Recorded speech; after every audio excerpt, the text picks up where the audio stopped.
Breaking news చూస్తున్నాం. మాజీ మంత్రి అటు కాకాణికి బెయిల్ రావటం మనం చూస్తున్నాం.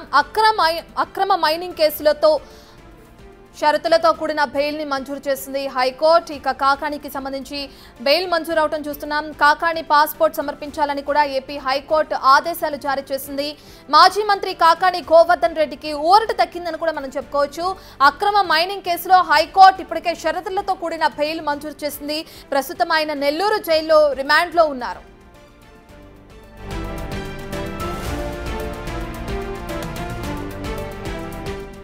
అక్రమ మైనింగ్ కేసుకి సంబంధించి మాజీ మంత్రి కాకాణి గోవర్ధన్ రెడ్డికి అటు హైకోర్టులో షరతులతో కూడిన బెయిల్ మంజూరు చేయడం చూస్తున్నాం. పూర్తి డీటెయిల్స్ అందించడానికి మా ప్రతినిధి శివ అందుబాటులో ఉన్నారు. శివ, సప్న మొత్తం చూసుకుంటే మాజీ మంత్రి వైఎస్ఆర్సీపీ నేత కాకాని గోవర్ధన్ రెడ్డికి సంబంధించి కూడా ఏపీ హైకోర్టులో ఈ రోజు భారీ ఊరట లభించింది. దాదాపుగా 75 రోజుల పైగా కూడా నెల్లూరు సెంట్రల్ జైల్లో రిమాండ్ ఖైదీగా ఉన్నారు. మైకా అక్రమ మైనింగ్ కేసులో కాకాని గోవర్ధన్ రెడ్డి 75 రోజుల క్రితం అరెస్ట్ అయిన పరిస్థితి కనిపిస్తా ఉంది. అయితే ఈ రోజు ఏపీ హైకోర్టు ఆయన అనారోగ్యాన్ని దృష్టిలో పెట్టుకొని కండిషన్స్ తో కూడుకున్న బెయిల్ మంజూరు చేస్తూ కూడా ఉత్తర్వులు జారీ చేసింది. ఆయన పాస్పోర్ట్ ని పోలీసులకు అందజేయాలి, అలాగే కేసుకు సంబంధించి కానీ మిగిలిన విషయాలకు సంబంధించి కానీ విమర్శలు కానీ వ్యక్తిగత విమర్శలు కానీ రాజకీయపరమైన అంశాలు కానీ ఎక్కడా కూడా మాట్లాడవద్దంటూ కూడా ఏపీ హైకోర్టు సూచన చేసింది. అయితే కాకాని పాస్పోర్ట్ సమర్పించడంతో పాటు వ్యక్తిగత పూచి 2 బాండ్లతో వ్యక్తిగత పూచిని కూడా సమర్పించాలని చెప్పి ఏపీ హైకోర్టు ఆదేశాలు జారీ చేశారు. సో ఈ రోజు సాయంకాలానికి జైలుకి సంబంధించిన ఆర్డర్ కాపీస్ వచ్చే అవకాశం ఉంది. రేపు ఉదయం 8 గంటల సమయంలో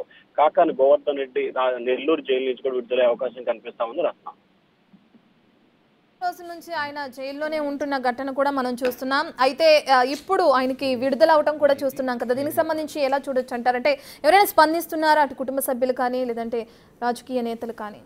అంటే ఖచ్చితంగా వైఎస్ఆర్సీపీకి సంబంధించిన నేతలు అయితే మాత్రం వారికి ఇప్పుడు ఇది శుభ పరిణామంగా చెప్పుకోవచ్చు. వారి కుటుంబ సభ్యులకు కూడా ఇది ఖచ్చితంగా కూడా శుభవార్త లాంటిది. ఎందుకంటే అక్రమ మైనింగ్ కేసు వ్యవహారానికి సంబంధించి కూడా దాదాపుగా 75 రోజుల పైగా నెల్లూరు జైల్లో రిమాండ్ ఖైదీగా ఉన్న పరిస్థితి కనిపిస్తా ఉంది. ఈ మైనింగ్ కేసుతో పాటు పలు కేసులకు సంబంధించి కూడా ఆయనపై కేసులు నమోదని వాటన్నిటికి సంబంధించి కూడా రిమాండ్ లో ఉన్నారు. అన్ని కేసుల్లో కూడా ఆయనకి గతంలోనే అంటే నెల్లూరు జిల్లా పరిధిలోనే ఆయనకి బెయిల్ మంజూరైన పరిస్థితి కనిపించింది. కానీ తాజాగా మైనింగ్ వ్యవహారానికి సంబంధించి కూడా కాకాని గోవర్ధన్ రెడ్డికి ఏపీ హైకోర్టు షరతులతో కూడుకున్న బెయిల్ మంజూరు చేసిన పరిస్థితి కనిపిస్తుంది. ఇక ఈ అంశానికి సంబంధించి కూడా వైఎస్ఆర్సీపీ నేతలు కావచ్చు లేకపోతే కుటుంబ సభ్యులు కావచ్చు ఖచ్చితంగా కూటమి ప్రభుత్వం అధికారంలోకి వచ్చిన తర్వాత కక్షపూరితంగా వ్యవహరిస్తూ తప్పుడు కేసులు బనాయించిందని చెప్పి ఆరోపణ అయితే వైఎస్ఆర్సీపీ నేతలు చెప్తున్నారు. న్యాయం తమ వైపు ఉంది కాబట్టి హైకోర్టులో బెయిల్ మంజూరైందని చెప్పి వైఎస్ఆర్సీపీ నేతలతో వ్యాఖ్యానిస్తా ఉన్నారు. రత్న